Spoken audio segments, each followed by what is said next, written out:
Hello and welcome to another edition of Storyophonic, a regular conversation series with tips and tales from deep inside the music industry. Please take a moment and rate us or give us a review on your favorite podcast platform. You can follow us at storyophonic.com as well as on Instagram, Facebook, and Twitter. Now let's meet the host of Storyophonic, Dan Campbell.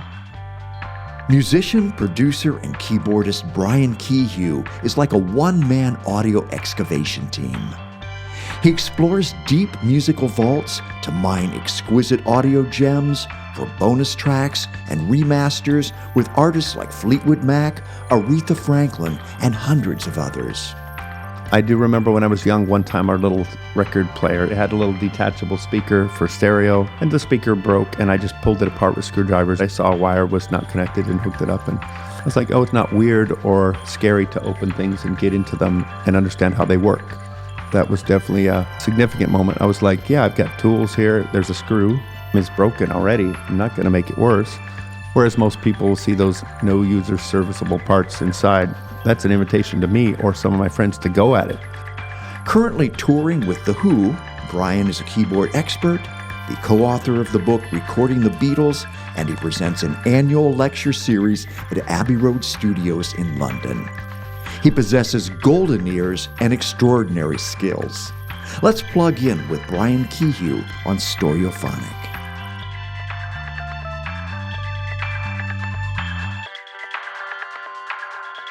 We are in studio in the beautiful San Fernando Valley, the garden spot of Southern California, on a balmy 99-degree day. In studio with Brian Kehew. And it's so good to be here, Brian. Thank you. Yeah, I call the studio timeless because my preference is to make recordings that you can't tell when they're from. Does that make sense? It does. So the same way you could wear blue jeans and a leather jacket, and it might be James Dean or Jim Morrison or now.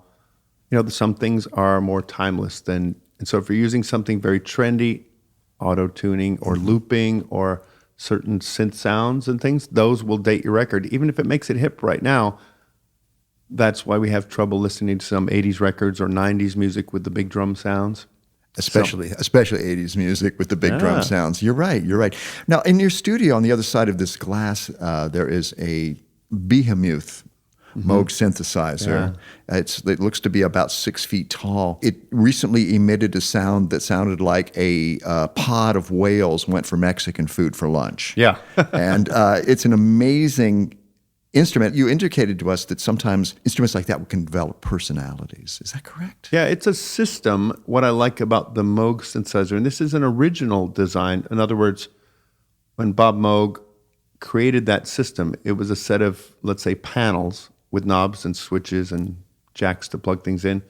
And each panel did one specific thing, like it created a note, or it made something louder, or it put some reverb on it. And so you plug the panels into each other in different ways and create an instrument. In other words, it's not a specific instrument yet. It's a set of tools that you can organize like Tinker Toys or Legos and then build something out of it. So I would hook it up different than you or you would hook it up. A famous musician like Keith Emerson used his in certain ways. And so the creativity aspect is like a set of paints, is I can build something each time. And that's, to me, the reason I love it. It sounds amazing, but every day I reconfigure it to do something I haven't done before. So the idea of it's not an instrument that you preset to get an identical sound each time out. Eventually that became the progression. And I think very few people see it that way, but it was definitely a detriment to make it easier to use and to make it, how could you demonstrate that in Guitar Center if the employee didn't know how to work it? Sure. Or if the employee was even basically trained, they would make stupid sounds with it. So a customer at the time had real trouble understanding and purchasing these instruments, and so they eventually dumbed it down, and they made a thing called the Mini Moog, which was very limited options. It does a lot of sounds compared to an organ or piano, so it was still a synthesizer of a kind, but it's like one with the arms and legs cut off it. Is it monophonic? Well, it depends on how you set it up. Yes, normally you could treat it as one, but I can make 13 notes come out of it. Yeah. but I'm not controlling them like I control a piano. But mine is set up for 2 voices at once if I played that keyboard, which I'm not using right now, but the keyboard could be played with 2 notes at once.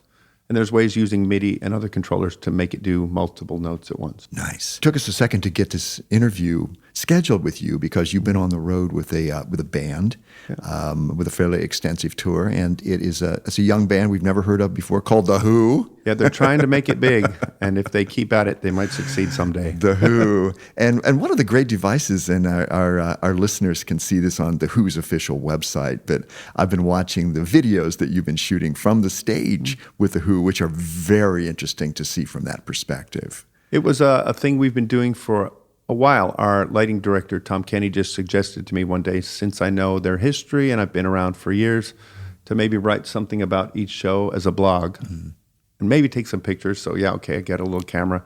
We've been doing that for a few years. So after each show, I'll say, last night in Cincinnati, they changed the set list and these songs were the same but better, and this one fumbled and didn't fly. And it's very honest, although still leaning positively. But with this year, Pete walked up at rehearsal and Pete Townsend said, here's a camera, shoot some video. Yeah. Okay. He's gotten back into social media. He has his own Instagram channel he's very active on and sometimes answers people's questions, sometimes doesn't. But I think he's enticed and aware and having fun with it again. He used to do that back when nobody blogged, he was blogging. But the camera was a new challenge of I've got work to do and we've got a show to put on, but sometimes I can put a camera out or something. My most favorite one is the most recent where I put it near his amp. The camera doesn't have a mixer. I mean, it's going to pick up whatever sound is where you're at. If you're near the bass player, you're only going to hear bass. It's not a good audio to go with maybe the image. But if I shoot it from the front where we have PA system and speakers, that's the YouTube video everybody else is shooting. Sure. So I was trying to do this one where I put it near his guitar. Nobody minds hearing it. And he's playing Who Are You from, I shoot from about knee level, whatever the platform I put it on was. And it's just kind of a raw video, but you really hear how much they're improvising. I mean, completely through the whole song, it's made up on top of the framework of Who Are You, a very famous song. But I think that that's why it's interesting for them as musicians, us as the crew, the audiences, that each show will be different, given even the same set list. The tour is interesting because they obviously there's the band that performs in the segments of it. But in addition to that, we have is it 48-piece orchestra? Yeah, it's about 50. I can't remember the exact number. Full orchestra traveling out with them. And as you indicate in the blog post, sometimes there are moments with that because, sometimes the gel or the overlay of that is a little odd. It's tricky because this is the first time they've done it this way. Roger Daltrey's done a tour before with orchestra and rock band. Pete has done some things in the past and recently did with his wife scoring Quadrophenia. He did acoustic guitar with orchestra, but there were no drums, no amps, no bass. But this is The Who, and it's a different level of expectation and challenge for them. Anyways, we're all happy to sign on for it, but I've never seen them work so hard. Rehearsals and relearning songs. I mean, we're playing Sparks in the original way the album was done, and the orchestra was already scored for that, and Pete has not played it that way ever on stage because they always started with 3 guys playing it. They did it in a different arrangement, in a different key. So it was a mountain of work to unlearn 6,000 performances of it to your fingers to go a different way. And Roger's got his lyric changes, and he's got to wait for something to go instead of forging ahead and doing what he normally does naturally. It's a whole different process, and the volumes changed on stage. Everything came down and leveled, so you're not louder than the oboes. But still, how do you get a good guitar sound and feedback, things they want? So we had a lot of restructuring, and the poor sound guys, I think it's 152 inputs or something to mix. And, a guitar track with 2 mics on it is 2 inputs, and a drum set is maybe 6 or 8 or 10, but now it's so many. And then each instrument has a mic like the violins, and it's a blend when you eventually get there, but it's a lot to pay attention to, and the poor guys, all of us have a lot more setup each day to do. And there's some acoustic portions of the show as well, it looks like, which is interesting. I think that's actually a supreme highlight of the show, which you're not expecting when you buy a ticket to see The Who with orchestra. It doesn't imply acoustic guitar and vocal, but that's really what this middle section is about. Because each orchestra is local, we're not traveling with them, that's too expensive. But they're all good sight readers. If we go to St. Louis, we'll walk in there, and in the afternoon, the orchestra comes in first, and we play through the show from their sheet music with the conductor. And they're all sight readers, and the parts are not written to be complicated. They're written to be accessible and doable. So they play through that, and then the band comes in and does their sound check without orchestra while the orchestra is on break. Then the orchestra comes back, and band and orchestra rehearse together for about a half an hour, some of the more complex pieces. Then we're ready for dinner break before the show. But as you mentioned, this acoustic thing, you cannot get a union orchestra to sit on a stage for 2 hours. They need their break. It's a union thing. So the 20-minute break decided that starting an orchestral show without them wouldn't be good, and ending it without them wouldn't be good. So putting it in the middle, giving the chance for the band to play something simple like Can't Explain or an old Who song. And then Roger and Pete have actually taken over and done more acoustic numbers together, and it's a masterful highlight of what's good about them. And when we think of The Who, most people think of big, explosive stadium rock music, but there's the part of them that's very sensitive and very small and intimate, and they're great at that. Roger sounds to be an incredible voice. He's actually better than he used to be. And I'm saying that for a reasonable window of time. If we're looking back at 10 years, 8 years ago, he was not singing as well as he's singing now, and none of us know exactly why. Although he had a major health scare in the hospital for almost 2 months, really, really serious infection or illness, and he says, I'm happy to be anywhere right now. I'm happy to be sitting in a room. I'm happy to be alive. So maybe that awakening, or maybe it's a rest, I don't know, but he loves to sing. He's doing great. And I have to say that many of the legacy artists from that time period are starting to lose it. It's just a muscular, athletic thing that's difficult to do. And no one is what they were when they're 21, but actually Roger is a powerful, effective singer still. He doesn't sing exactly all the same notes, but generally does. We don't change keys for his voice at all. I like Pete's voice. I've always liked the vulnerability in Pete's voice. And even that's evolving. He's got a blues man kind of style he likes to play with now, and even on his own recordings, he does different character voices too, but his voice is very contrasting. But you can think about many, many Who songs where he sang or John Entwistle sang, and they were great character changes for The Who. I really like that stuff. One of the things you wrote on the blog was you referenced Detroit. In your blog post, you showed a great deal of knowledge about the history of Detroit rock music. You mentioned Russ Gibb, who was the founder of the Grandy Ballroom. And as you know, the Grandy and the Easttown Ballrooms were kind of the places for that music. How did you come by that kind of knowledge? I just thought it was interesting that a knowledge base of that Specifically things tied to The Who I'm interested in. And for example, two of the guys that used to work at the Grandy and be old friends with The Who have become our friends on tour. They were managing or taking photographs or whatever. And so I know them and have traveled on the bus with them and spent nights in the bar drinking with them. And you get a lot of good stories, as well as other bands who were through there at the time. We got a lot more about the scene and stories from Pete and Roger about things that happened. I think people outside of that area don't really know the importance of it. But when it came time to go to Detroit this time, one of my jobs is to put up visuals or slideshows before the Who show. And right now, currently, it's a very simple slideshow of like 600 or 800 pictures of the Who. Or maybe the crew or their friends or people that have some meaning to either us or the audience or whatever. It's random. But we'll put up a few announcements about donating to a charity or something. But when it came to Detroit, we realized that Russ Gibb had passed away. It was the first time he wasn't going to come and see them and say hi. And that even more for the audience there to show that we remembered it, I gathered some pictures up. We got some shots of him with Pete in the studio when they're playing Tommy for the first time. They did their first Tommy performance at the Grandy there. So first American performance. And so it was nice to put this thing up. And I have a little clip of it on the Who website because I knew it was coming up and I wanted to see how it would fly. And I was filming the screen and you hear the audience just go crazy. There's only 20 seconds or 30 seconds of pictures of him, but people were really emotionally moved that we mentioned him and that he was remembered. It's cool. Yeah. Detroit was a hotbed. We grew up kind of near there, so I was very influenced by musically what was coming from Detroit. While we're on that subject, and I can talk about it because it's gone away, but the previous tour, we had a set of slides that would talk about Pete Townsend smashing guitars and why he did it and why he no longer does it, or it would talk about about the fashion of the Who, and it would show them in different clothing from different periods, little like theme things that would be like a TV channel about the Who. Here's Magic Bus and what it means. What were Magic Buses in the 60s were these kind of journeys you'd take to Pakistan or something to do drugs. But the Magic Bus concept was not unique to them, but they wrote a song about a certain Magic Bus. Anyways, those slides were cool. And every day, part of the job was just, we're in Cleveland today.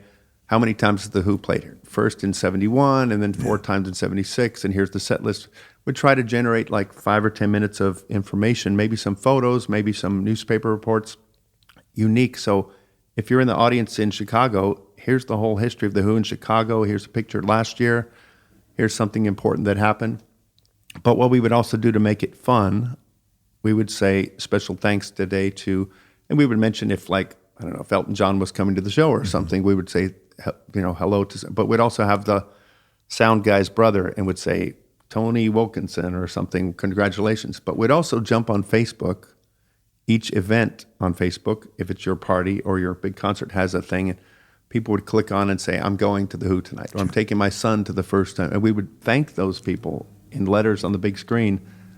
Tony Johnson and his 2 kids, Brad and Wilkin, welcome to the Who show. And they would flip out. These people would go nuts because suddenly in the middle of preparation for the concert, they see their names on the big screen. And it was easy to do. We just randomly picked people off Facebook.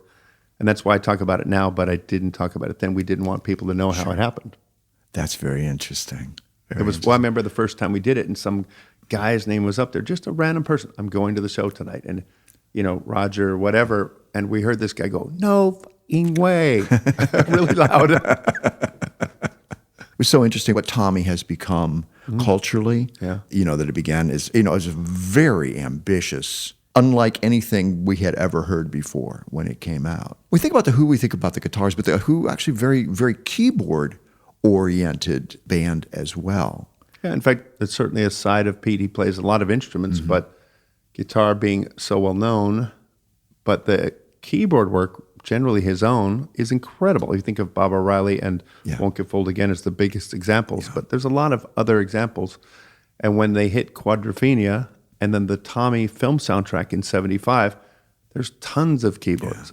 Now, this disagrees with Roger's intentions about things, although over time, Roger's really come to love and appreciate and really want some strings or keyboards on the records. He doesn't just want a guitar, drum, bass band anymore. But that was his push, and Pete was like, I love this technology, but there is something about the way it was done that it holds up. It has a rock feel to it instead of just being glossy or spacey or pretty or something. And there's a uniqueness to the way Pete approached it that I think is very timeless. There's a good word. And effective.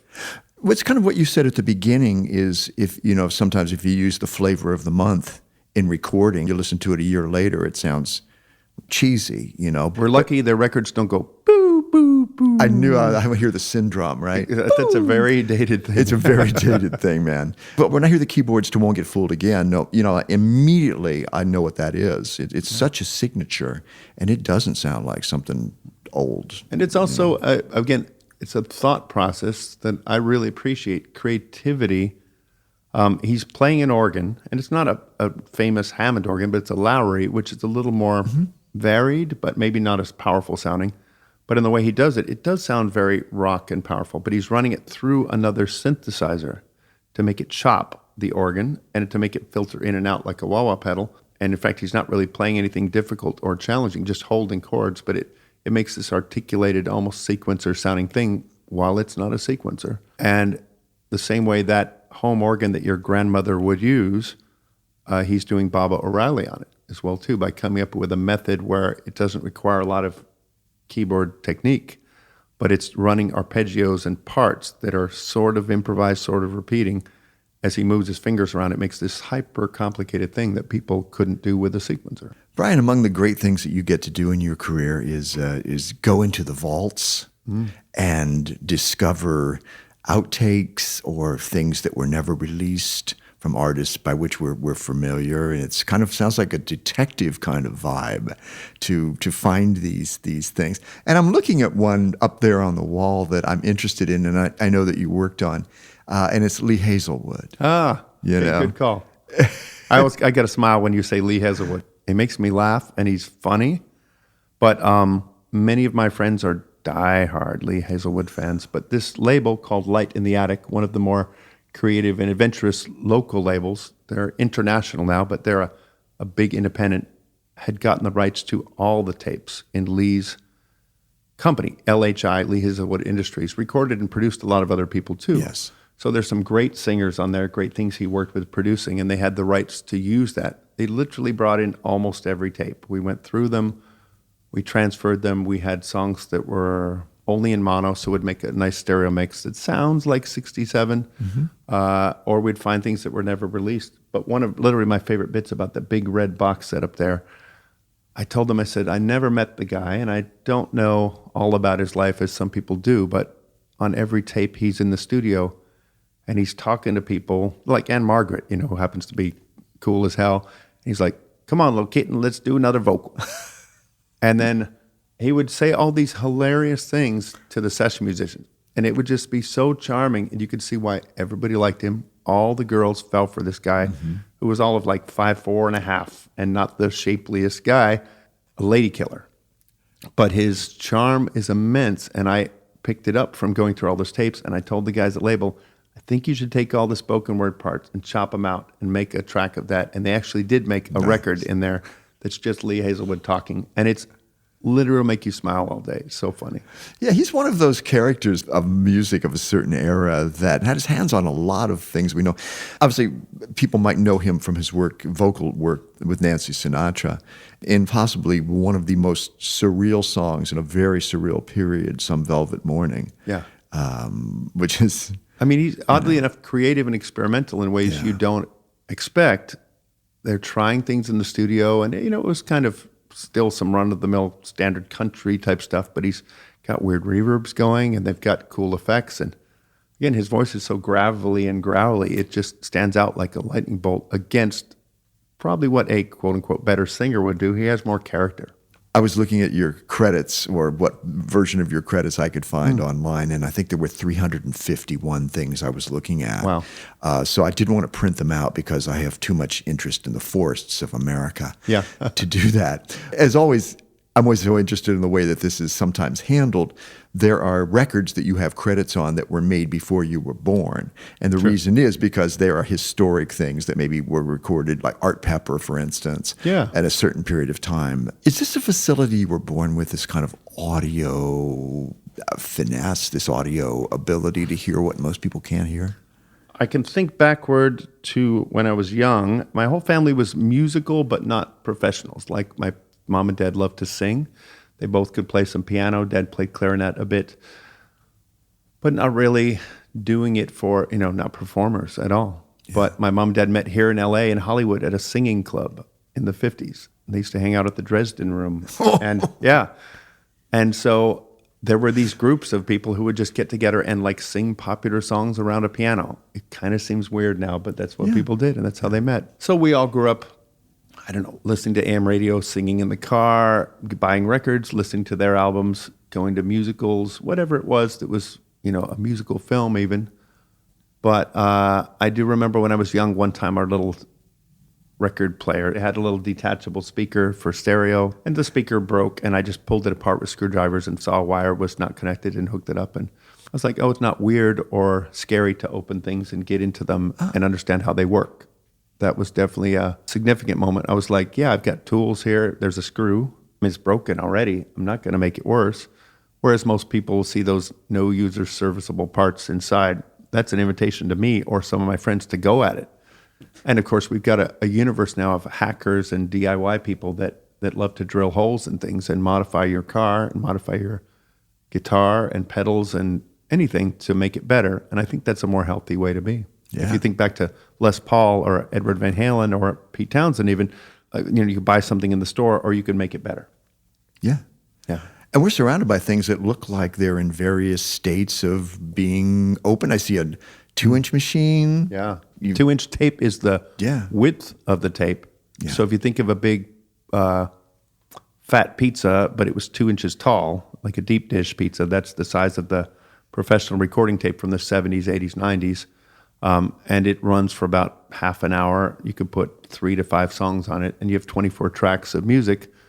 And those big, heavy tapes we store in boxes. There's a whole warehouse full nearby here at Warner Brothers, which is kind of, again, back to that story of things.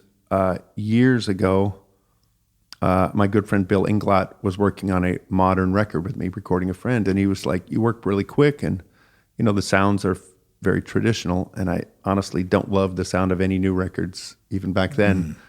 And could you make something to sound old? And I said, I much prefer to make something sound classic and timeless too. So we started working many, many years ago, and Bill and I've done hundreds of projects. Also, Andy Zaks is a producer, Andrew Sandoval, Cheryl Pawelski, all have their niches in the world, and they bring me what they're interested in, partly because I have the old machine. If you don't have a tape machine, you can't play it. So we can play an 8-track from the 60s, or maybe a digital mixtape from the 80s and 90s. And that became part of the function. Plus, I have the inclination to make something sound traditional. We know how things were made in 69 that sound different than 72. It's a style period and a fashion period. In 69, you might tend to find the drums on one side of a mix. And then you wouldn't find that in 72. They would be in stereo, those drums, whereas they were mono and on one side in 69. So knowing those details, it's like being a costumer for the movies. Yeah. You just have to know the details and get it right so people don't hem and haw about what was wrong with it. Ms. Pawelski has been our guest on Storyophonic, and she is a font of incredible and arcane knowledge. It's very, very humbling to be here in her presence. There's almost not a minute where she's not doing something musical in life. I mean, the kitchen table is full of records and notes and pictures, and the living room has boxes of stuff in it, a new vinyl, and I don't know where she gets time to go through it. It's just a mountain of work. And they release something every week. It's astonishing, like what Omnivore is able to do. Well, it's a team of people, and it's mostly people that used to work for the Warner Brothers group, as I still do as an independent. Bill Inglot's still independent, et cetera. So, it's a big family of different projects and pushing and pulling different ways, but we all have our specialties too. Sometimes it's just very simple. She says, Brian, I have 3 tapes. We don't know what's on them. Can you transfer them? It's not creative. It's just functional. Sure, I love it. Nice. That's a lot of the Art Pepper stuff was either transfers from his family who owned the tapes, or we got to go through and find, there's 2 versions that have never been released. Let me mix them to sound like the record so that when we might put out a CD or a vinyl of it, if you get bonus tracks, they shouldn't sound like a different universe. It should sound like that same week they did push record, but it was never mixed, so we're trying to make it work. I read an interesting story that you had told to an interviewer having to do with a Warren Zevon record. Oh, yeah. Can you tell us a little bit about that? Well, it's been a multi-stage thing. Warren's music, which I did not know well, but I knew, I've really become a huge fan. Just last week, I was going through some of the old tracks and loving it. He's obviously of great quality. He was obviously a difficult personality at times to get along with, but I didn't live through that. But we went through the tapes, and originally, as he had just passed away, Warner Brothers was hoping to reissue his albums plus bonus tracks. And if you get his record like The Envoy, it would be The Envoy plus maybe some demos, maybe a live version, maybe an outtake. But on his very first solo record, we were at Capitol Records mixing back then, and I was doing this track called Frozen Notes, which I'll hope to find for you so we can play it. Nice. But it was stunningly beautiful. One of his greatest songs ever, and it's never been released. And there's voices and strings on there. Jackson Browne produced that record. And I'm sitting there in the room alone, pushing rewind and mix again, rewind, mix again, getting it done. And I hit stop after one of the mixes, and a guy behind me says, "What are you doing?" And it's Jackson Browne standing behind me. And I said, "I'm mixing Warren." And he goes, "I can hear that, but why are you doing this?" "Oh, it's for Warner Brothers, where, of course, he's passed on. We're putting out his records again." I said, "But why are you mixing this?" I said, "It never got mixed." "Of course it got mixed." I go, "Well, we can't find the tape. If it did, well, it's on the record." I said, "It's not on the record." And he says, "Of course it's on the record. It's one of his best songs." And I handed him the CD that we had there. And he's like, "Oh, wow." He goes, "It's not on the record." And he goes, "Why would it not be on the record?" And I said, we were hoping to ask the producer, but you don't know. I mean, he honestly didn't know. Yeah. I said, here's your vocals on tracks 13 and 14. Oh, I love it. This is one of his best songs. I can't believe it. So it was a unique thing to have one of the people show up. We usually do this work in isolation, just, again, very respectfully trying to do it to make the artist look good and not be revisionist. But in that case, it was great to have him show up and at least answer the question that we don't know what happened. Interesting. But it's a fantastic track. There's many versions of things. One of Warren's greatest songs is called Thule's Blues. Mm-hmm. Thule was a nickname for his wife. They both passed on now, so I don't know the real story of it, but he recorded it several times. And I found a version, I think with her singing it, with different lyrics. It's about, I'm away, you're at home, wife and husband on tour thing. But the version I heard and found with her singing, I think it's her, has all different lyrics about you're gone, you're on the road. And then his version that may have leaked out, and I don't even know if any of it came out yet, but there's different versions where he's singing I'm away, I'm on the road, kind of the loneliness thing. But there is talk of doing a movie about Warren. It's been in for years. Everybody's kicking it around. Mm-hmm. David Letterman's the biggest fan. Yeah. Did you see that he did a full hour with Warren? Yes, and Warren was. I've watched that. And Springsteen is a huge fan, and so many people are just in his camp. Ronstadt and everybody would get it. That I think it would make a dynamite introduction to people, and then hopefully a creative soundtrack to be able to do things like that with the music and bring it back to people like me who didn't know it well. Yeah, and as far as not remembering it wasn't on the record, it was the 70s, Brian. Yeah, right. So, I mean, it's interesting because he remembers the track well, and Jackson thought it was out. So interesting. And yet he probably didn't have a copy and so forth. But to me, it's literally one of the top 5 things I would go listen to him is that track in Thule's Blues, which are incredible but not released. And how many times in any artist's history are there throwaways that are even usable? I mean, if you're looking through the garbage at a house, what would you find that's good? But sometimes these throwaways, for whatever reason, maybe we have too many slow songs on the record, so we're not going to use it. And by the time next year comes around, well, I've written new songs. Who wants the old ones? Yeah. We found an Eagles track that is ungodly amazing from 74, 73. Glenn Frey song, piano, stacks of vocals, fully recorded, but never mixed and put out. And it's top 5 Eagles songs I ever recorded. Really? And it's never been released. I mean, I've listened to it 1,000 times. And I play it for friends because people come over and hear things. And I say, well, you can't have it, can't make a copy, but you can hear it. They're like, one guy, even Ted Templeman, the producer, said, that's my favorite Eagles song I've ever heard. I'm like, it's great. He goes, we got to get this to come out. And it was even when Glenn was alive, we tried to contact him. And when Glenn died, I thought, perfect time to have another #1 Eagles hit, because it could be on rock radio, it could be on country radio. It's a crying in your beer sad song. Yeah. You've left me, I'm crying. And it's fantastic. Never came out. So interesting. Yeah. Who knows? Why don't they want to make some money? Well, there's that. It's interesting what you said about respect, and I think that's really kind of a key issue here when you are going into somebody's recorded legacy, without their permission, because they can't be here to give you that permission.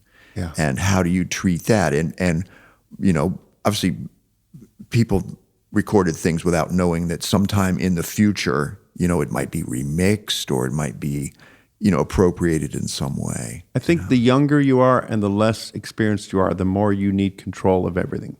If you're only making one record and it's your first time in the studio, you're obsessed with all the details. And take a picture of me near the microphone.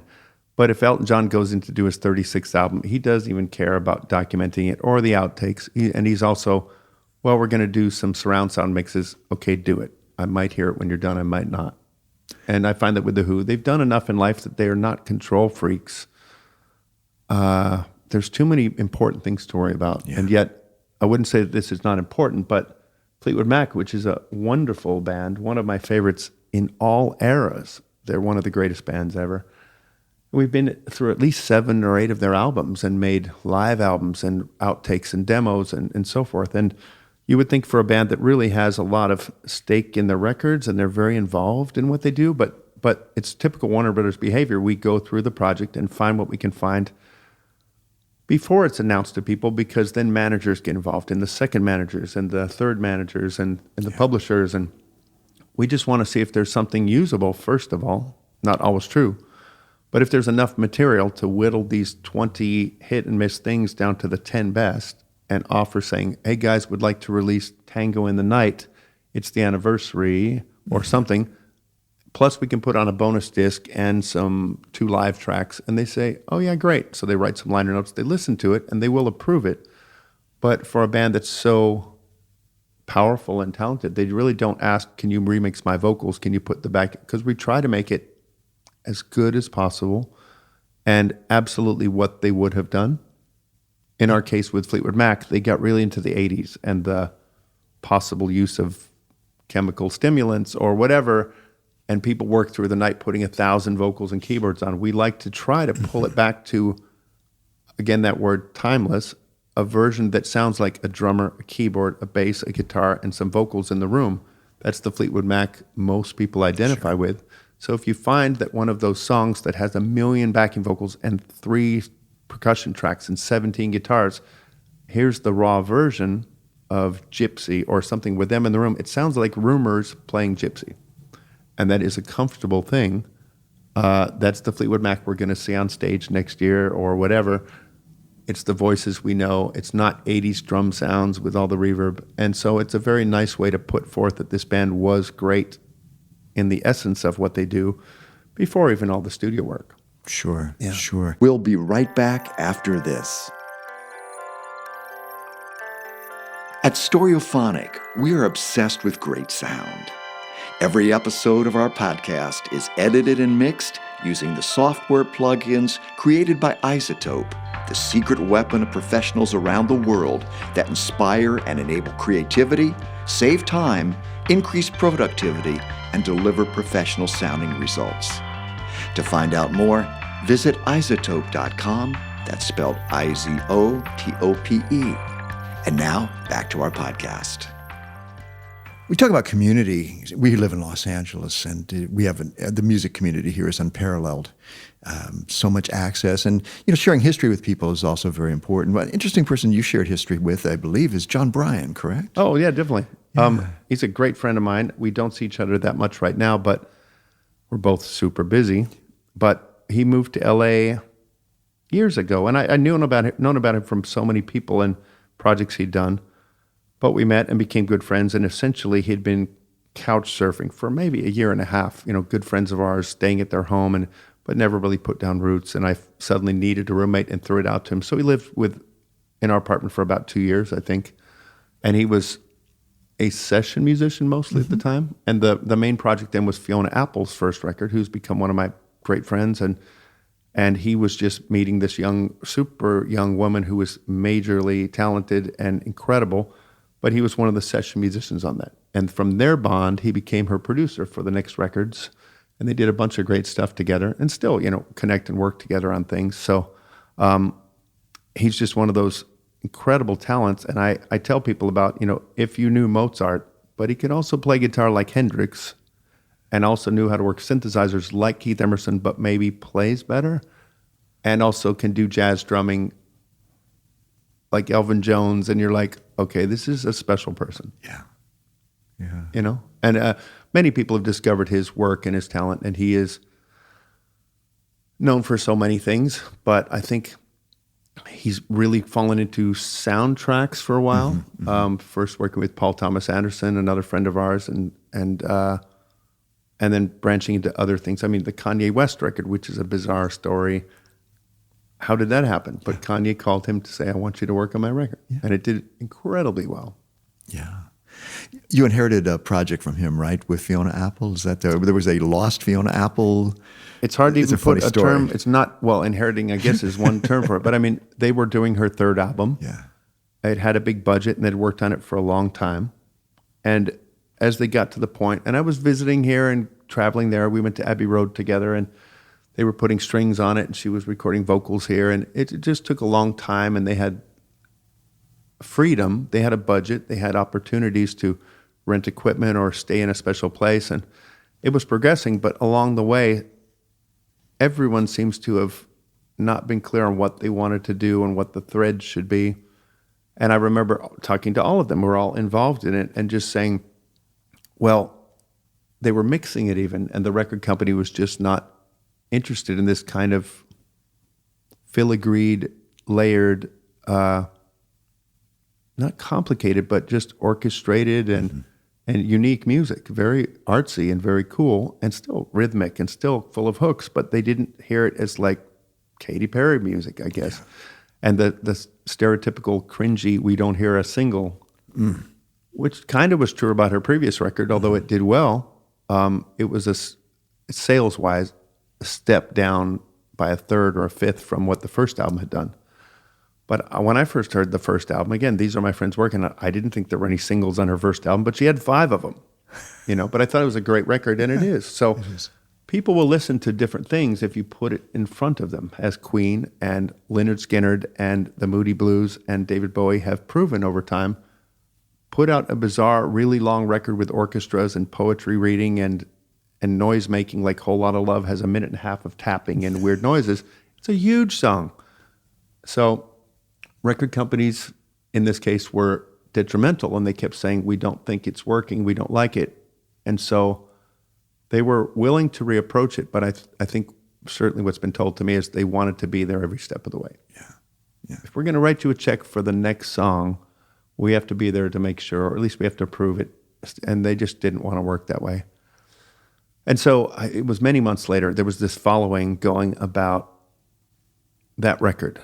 If it's not going to be released because it's not commercial, then we really want to hear it. The fans knew that must be amazing. Whereas the reality was, I know Fiona was not happy with it, John was not happy with it, and it didn't suck and it wasn't bad, but it wasn't what they were hoping for. And they did want to do something different. They did want to rework it. And yet, accidentally, and this is the weirdest part of the story, some music leaked out that is and is not that record. It is some of the raw tracks, and then somebody's put bongos and vocals and keyboards on top of those tracks, but it's not their work. Some of it is, but they're not the right vocals. They're not. And so people going, it's amazing, I love it. Well, that's sort of it and sort of not it. Yeah. That is a demo or a rough mix from some studio that somebody's messed with, and it leaked out. And therefore, people said, I've heard it, and I love this song, and I love the way it's going. It's like, that isn't it, although it's sort of a direction. So that was confusing, and as it leaked out, this head of steam for it to come out came up. And one day I just was at her house hanging out on the couch, and I said, you can make a record with no money. How's that possible? Because she grew up in a world of Sony studios and Ocean Way and all these great major studios. And I said, I have a studio, and I have friends that would kill to play they'll pay you $1,000 to play drums on your record. Oh, really? Well, it's not fair, but that's the way life is. There are people with talent. So we started working on a record, and we brought in another friend of ours to work on it. We all did a record in less than a month for very little money. Eventually got approval from the label to get paid for what we did. And it was a fraction of what other things cost, but the idea was to simplify, and that wasn't to say to be more commercial. It was just to keep it that when she plays live, a keyboard player and a guitar and a drummer could play those records. We may not have a full orchestra, but if there's not 5,000 overdubs or too many vocals, then she can actually do a version of it live, and that made more sense for the touring aspect. And the record came out called Extraordinary Machine, and it's done well. Yeah. She got a Grammy nomination for her vocals, which are real and not tuned and sung the way they are. It's very cool. I listened to it last night. I remember it when it came out, but I revisited it last night and spent some time with it. It's really very, very interesting. I mean, it straddles the line between weird and there's ugly chord progressions. She loves to do those things. And whereas if you just didn't do the ugly part, it would be commercial. But we're not interested in changing what someone wants to express. And so, but I do believe her lyrics are exceptional. Yeah. She's a great singer, so unique and powerful. And beyond that, which I think is valued by her fans, if you get a chance to walk in a room and see her do something live, it's astounding to me. Nice. I cannot think of anyone. I remember talking to her once saying, compared to you, Neil Young and Bruce Springsteen are showbiz. Wow. They are. Yeah. I mean, here's my anthem, and here's where I'm going to sing the chorus and pump my fist in the air, and she's just not like that. Yeah. She's a real artist. Yeah, definitely. And definitely a lot of respect for that. Amongst your many endeavors, And that's what's fun about interviewing you is that we have so many different compartments that we can kind of talk about. I want to talk about you as an author, if we would, for a moment. All right. And you were researching a book for a long period of time. There was somebody else was researching a book for a long period of time. The two of you came together as authors. And you put out an amazing book, Recording the Beatles. I remember, the genesis of that was literally driving down the 10 freeway near downtown, and I was listening to a Beatles track, which is Birthday, and they had this cool piano track that kind of comes in and out, and it sounds like it's underwater, and it... And I was like, how the hell did they do that? And I was thinking of all the equipment we have, and I was like, nope, it wouldn't be that EQ, and it wouldn't be that thing. And I said, how come nobody knows how the Beatles did these things? And I hear, the vocal sound on Lucy in the Sky with Diamonds has a weird echo. And this is weird because the Beatles are so well known. And every week people talk about them. Every album, there's some version of, let's put some towels on the drums like Ringo used to do. Yeah. Oh, yeah, right. That's Beatles do that. And people don't do that now. But it's a sound, but it kind of sounds stupid. No, it sounds cool. Yeah. Right. It's a dated thing, but it's unique to certain Beatles records. So I went to look for articles, and there were none. I went to look for interviews, and there was barely anything about it. Sometimes Jeff Emmerich might talk about putting a microphone close to a cello. That's cool, but we all do that now. It's a little easy to figure out. So I started researching with the concept of this would be a great book. I've never written a book or done research before, but I think it's good, and spent years on it. And then I learned I was at Abbey Road interviewing one of the former engineers, and he said, there's a guy in Texas doing the same thing as you. I just talked to him. And I was like, uh-oh. Yeah. Because had they written a 100-page book covering the basics of it, there would be no need for a 400-page book covering more depth. Maybe, but not much. You would seem like a copycat. And so he said, the guy in Texas doesn't know what you know, but he knows a lot. And I'm like, oh, wow. But it was an ego threat instantly. That's my project, my book. I'm going to be famous for it, whatever in my head at the time. But I thought, I may never finish this book. It's too much information. And so I got the number of the guy and I called him. I said, have you heard about me? Yeah, I've heard about you from people I talked to. Okay, well, and we basically said, if you know 99% and I know 1%, that makes a better book. Or if I know 99% and you know 1%, that makes a better book. And by now, I told him, literally the statement was, you must realize you're never going to finish this. And he goes, it's too much information. But we got along like fire instantly. We started talking. We drew up a contract, which is completely irrelevant now that neither of us will use the other's information without doing it. We collaborated on a book together. My great friend, Kevin Ryan, and we still today talk to him twice already. It's like stuff going on where we're always intertwined. But that book was many years of work. And I time it as like 16 years from the time I thought about it to the time it finished. But he and I did 8 years together, I think. And people used to laugh saying, you're not doing a book. It's been 5 years now. No, it's been 12. But people thought it was not going to happen. But then they finally saw it. And that was the answer. It's like, wow, it's closer to 600 pages. It's huge. It's all the details down to the ashtrays. If you see a picture of the Beatles, you'll understand everything in the picture, which we did not know what room that was, what microphones, what kind of amp is that, what are they doing, and we became experts on that side of the Beatles. When they started recording, we see pictures of EMI studios back in the day and the guys in the lab coats, and it looked like a very clinical kind of environment where they started. I like the way you called it EMI Studios because technically that's the real name of the place. And Abbey Road became a term officially on like letterheads and things in the early 70s. And of course, that album cover, that album title, Abbey Road, the street in front, sure. And so if somebody said, I'm going to drop some tapes off at Abbey Road, you realize that that's EMI Studios. All the letterheads, paperwork, tape boxes say that on the Beatles stuff. But when they first came in to record, this is, again, part of our job was to learn the truth. The Beatles don't need help in mythology. Like the Queen movie, the Elton John movie, where they're trying to make them greater than they were. You can't make those people greater than they are. They're superhuman, 1 in 10 million excessively talented monster people. You can't tell a story with a funny joke that makes it better than the reality. So I get offended by these movies sometimes that are trying to polish up something that is already the greatest diamond in the world. Yeah. And with the Beatles, they need no help. Beyond Queen, beyond Elton or Bowie or anything, it's Beatles. And so we found a lot of what was told about them was not true. Doesn't mean it was a lie. It was a spin, or it was some kind of intention to simplify a more complicated story. And so we talked to people saying, I know you said you hooked up 2 tape machines, but that's not easy to do.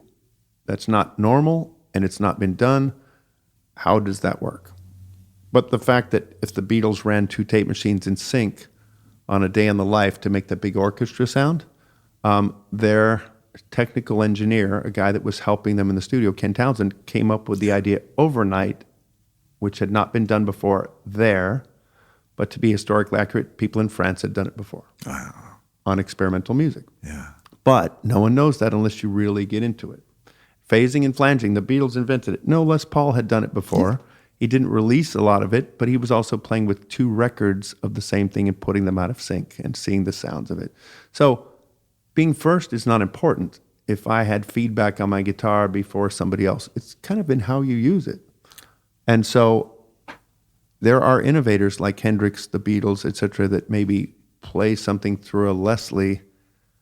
I think the Beatles weren't the first to put through. I think Pete Drake in Nashville was the first guy to put things through a Leslie.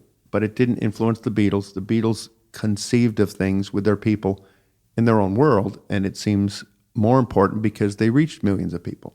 Sure. It was my honor to interview Ringo Starr, and one of the tracks we talked about, I asked him what he was really proud of as a drummer, and one of the tracks was, we really surprised, was Rain, which is very dense and a very experimental track. I'm also curious, he keeps mentioning that the tape is very speeded. So they slowed it down, and it does change the timing and the feel of something when you slow it down to half, but this is only slightly dropped down, but it makes it lag and it makes it more loose, and he likes that track, and I'm wondering how much the real track at the real speed would affect his memory of it. True. But it is a great track, and he does play well. But again, here's something that I was astonished by. When I think of the Beatles, like A Day in the Life has these dun, dun, dun, dun, big things going. And as I listened to it, I said, wait a minute, his drums don't sound like that. And it's never been talked about, but those drums are slowed down. They recorded the track normal, but when they added the drums to it, they were not done on the basic track. Yeah. It sounds like he's got a 20-inch floor tom, which Ringo didn't have, and the cymbals go. Yeah. That's the sound of a slowed down drum set. And you can tell by listening, if you just put your ears on and go, oh, wait, that is what slowed down drums sound like. They sound more like timpani. And so it's also harder to have good timing when something's slowed down. If you speed it up, everything gets real tight. But if you slow it down, the flaws are brought out. But with these specific tracks we're talking about with Ringo, there is no timing problem. It's exactly perfect feel, even when slowed down and stretched out. So it's cool. Interesting. There's always the thought, too, of knowing, and I know you know, we think of them playing the instruments that we see them playing on stage, but they didn't necessarily always just play those instruments. Paul McCartney is a multi-instrumentalist. He could play a lot of different instruments. Definitely. In fact, almost all of them played some keyboards. Ringo plays keyboards on some Beatles stuff. Not complicated parts, maybe just holding a chord down or banging on a single note, but because that's the fun of being in a studio. You're not restricted to performance aspect, and Paul and John play drums on a little bit here and there. It just, Ringo wasn't around that day. We need a drum track. So Brian, you mentioned that you do things in the educational mode, and we understand that you lectured at Abbey Road Studios. Is that correct? We've done it a few times. Going back to when we put our book out, 2006, we were dreaming all the time. We were nobody. We had no... But we thought maybe we can get some money together and have a book release party at Abbey Road. We could rent the studio like anyone does and maybe throw a party there. But we met the guy that ran Abbey Road Studios just before our book came out, and he loved the book. And he said, you can have the studio for the first part of a day in November. Okay. And he said, it happens to be that day is our 75th anniversary of the studio. And that night we're going to have a big party. But if you want to set up during the day, and I said, even better, because we're inviting most of the crew that used to work with the Beatles. There were a few exceptions who didn't come or weren't around, but most of their old friends and engineers and stuff came down, and we had a nice party in the studio. There's some pictures of it on the web, but that was our book release party, and got everybody on the staircase together and lined up. And The exceptions being Jeff Emmerich, who's generally not involved in that stuff anymore. He's passed away now, R.I.P. And then that evening, George Martin came down and Yoko came down, and they met us, and we get to hang out and talk and so forth. So that was a spectacular thing, but we got to know the Abbey Road folks very well. And even though our book was out, it brought them a lot of attention to their echo chambers, to their special effects. They have certain microphones, and it brought them a lot of business. So we talked about maybe it would be fun to do a lecture in the studio. As a fan and as a member of the public, you can't normally go to Abbey Road and go in. It's a working studio. And if Sting is down the hall or Star Wars 9 is down the hall, they don't want you, wandering and poking around. But we thought, same way they have private parties there, we could get security in and do a lecture. But because of the restrictions, they can't exploit the Beatles too much at EMI Records or the studios. It can't just be Beatles, we're making money off the Beatles. So we made it conform to the long history, almost 90 years of Abbey Road history, which is incredible. And we knew a lot of it. We'd studied the 30s and 40s because some of that equipment was still around. So every year now, it seems we've done about 6 years of them where we do lectures, usually in August, and it sells out. It's expensive, but not that expensive. Like I've paid as much to sit in the back tier of the Greek Theater, to see somebody, and yet you get 2 or 3 hours in the studio walking around. We have the real pianos there. We play Beatles songs, and you can hear the sound of Fool on the Hill come out of this piano. And we have their original microphones, and we have, Pink Floyd and Kate Bush use this machine, and here's Kate Bush in a picture with it. Here's Pink Floyd with that. And then we show people all about these rooms and how weird and cool the history of the world's oldest recording studio is at this point. So we're going to do it again in August. It's mostly sold out, but not completely. And the funny one is on August 8th, which is our first lecture, is the 50th anniversary of the Walking Across the Crosswalk photograph. So that one did sell out, unrelated or not to that thing, but holy smokes, that's going to be an amazing day to be there. And I imagine we probably won't even get near the building to get in for our own lectures on the 50th. There's already crowded anyway those days, but there might be thousands of people there that day. I did want to note your contribution and your film career is one of my favorite films, Boogie Nights. It's so funny. I mentioned it to a friend the other day, and they freaked out because they've seen it a bunch, but they didn't realize that thing happened. But that's a connection through John Bryan, who was working with Michael Penn. Michael had done a score for Hard Eight, Paul Anderson's first big film. And then Michael and John Bryan together were doing this new movie, Boogie Nights, because Paul had received a big film deal from New Line Cinema. But they said, we're doing this porn awards industry banquet, and we need a 70s rock band to be playing in the back. And John was going to be in charge of it, but he asked me to find old instruments that would be period correct. And I brought in 2 friends to play on it with us. And it was just a very strange day. I mean, you go in at 6 a.m. for hair and makeup, and you sit around all day, and it was a hot and long day. I didn't realize, much about the movie. We all knew who Marky Mark, the rapper, was, but he's not an actor. Was not an actor at that point. And he's the lead in this movie. And then a guy who nobody had seen for years, who was extremely sort of C-list celebrity, was Burt Reynolds at the time. And he was in the movie, which we didn't realize, what kind of film is this? And yet it turned out to be such an iconic thing. And think of all the incredible actors and actresses who were first brought out. Philip Seymour Hoffman. There's tons of them. Amazing. Yeah, absolutely. And you. Well, in a brief moment, you can see during that thing, there's the band playing in the background. And I learned a big lesson about film world because we played on that. We were not union musicians, but you're allowed to be paid at least once or twice as a union person, whether you're an actor or a musician in a major film. Right. After that, you have to join the union and pay them dues. But we got our check of money, and it was like, wow, that's more than I make doing good work in a studio, standing around in a bad tuxedo, to play some disco chords. And then over the years, when it went to airplanes and it went to DVD and it went to overseas, you get another check. Yeah. And I built my first studio on the money royalties from Boogie Nights for playing half a minute of dumb, made-up music. And I thought, imagine if you wrote part of a film score or had a song in a movie, or imagine if you did the whole score. This is where people buy mansions and islands and things. That's why movie money just blows away everything in the music business. How many famous musicians of all. Mark Mothersbaugh is a great example. Danny Elfman. They did exceptional A+ work all their rock and roll record label career. They didn't have tons to show for it other than recognition, quality, some gold records. And then they do 2 or 3 or 5 film scores and they're set for life. Well, we got to hook that mighty Moog in the other room up, tell it what you want it to do, and do the next weird film score. Just when I need another job. I don't know. Yeah, I think it's work ADD maybe is what it is. You know, that I like to do different things. That's good. Makes for an interesting interview. Oh, because I get to ask more than one thing, which is for me it's very pleasant. Is there a holy grail keyboard that you don't have that you would like to have? No. I mean, I think the count at one time was I had a list of things I used to own. I think it's a very male thing to do that.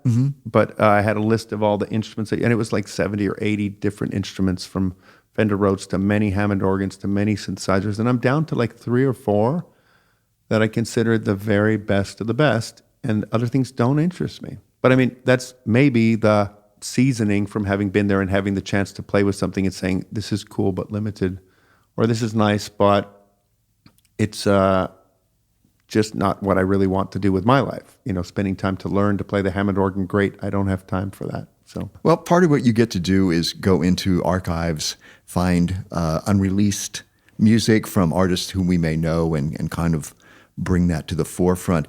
Is there an artist who you would like to be invited to go back into the legacy that you have not yet been able to do? It's funny because it ties into the same question I used to say was, who would you like to work with?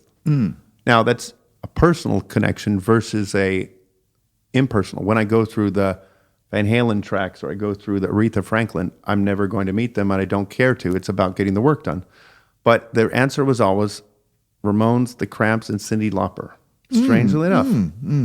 I don't know why, but I love their records. I think they're all cool. I've done a bunch of Ramones. I mean, at least hundreds of tracks at this point with Warner Brothers, and their music is incredible. I love working on it. It's a dream come true to put that stuff up and hear it. The Cramps, I just think they're cool. I ran into them, met them once, and had a lunch with them down the street here in Burbank. Just talked about records, and it came close because Ivy said, well, of the Cramps records, what do you like? And I said, Stay Sick, which is not a popular record or even a famous record. She goes, that's my favorite too. And I went, oh, so maybe we connected up. But we were talking about working with a different artist and bringing them in to work with them back when Lux was alive. And she goes, that's my favorite too. And I said, well, you produced that one. She goes, I know. That's why I like it. But I really love the combination of modern and retro trashy that they do. And such a unique presentation. Very defined, very limited, like the Ramones, but still so great. And if it was captured right, which it wasn't always, I think it would be great. And I think Cyndi Lauper, Fiona Apple and I are huge fans of Cyndi Lauper. I think she's an incredible singer, lyrics, all those things, and performer. She's just got it all. Not that other people don't, but I have a personal fondness for it. Very interesting. Yeah. Definitely not what we would have expected to hear. No, although when I was younger, it was Black Sabbath and AC/DC. Yeah. Cool. You have so many jobs and so many different things that you like to do. If you weren't doing music, I hate to think, but is there another career path that you might have followed? I think when I was a kid, my mother took us to the local college. And this is an interesting story. They had some kind of question and answer that was about 200 questions. Do you like cats or dogs? Do you like hot dogs or hamburgers? Do you like outdoors or indoors? Do you like swimming or running? These random questions. And I think they had nothing to do with the outcome other than that they found people fit into certain categories. And how to explain this is they asked fashion designers, architects, scientists, engineers, doctors, lawyers, nurses, anyone, what do you like? And they tended to fall into the same categories. And these were people that were specifically happy with their jobs. If you're an airplane pilot, you like dogs and being outdoors, and you like spicy food. And so anyways, they had this weird thing. And then when I filled it out, it said interior designer, recording engineer. There's my other career. Interior designer. Which I like when I came in here. This was a weird place, and And I set it up to be more woodeny and warm and a bit more, it's just about the vibe. Like to me, I can't work I could, but clinical space, you want a place that feels like relaxing and hanging out and comfortable. We have our back room where we do tape transfers. We just built a new space this year using all my old machines and my partner's stuff. We have like 70 tape machines between us of every different format. And so that room was an ugly, awful room, and we redid it with cool vibe and cool style. But the concept is to give us a cassette or a DAT or reel direct, and we put it on a digital file for you. Families and musicians do this with us. But I wanted that room to not be a cold clinical office. And so we designed it with cool lighting and a wooden table and warmed it up with some cloth on the wall as we did in here. Nothing fancy, but part of my aesthetic is the interior design. You're terrific. We love having you on this show. Brian Kehew, you're a fascinating man, and which is a fascinating room, and I appreciate you being with us on Storyophonic. Thank you. I loved it.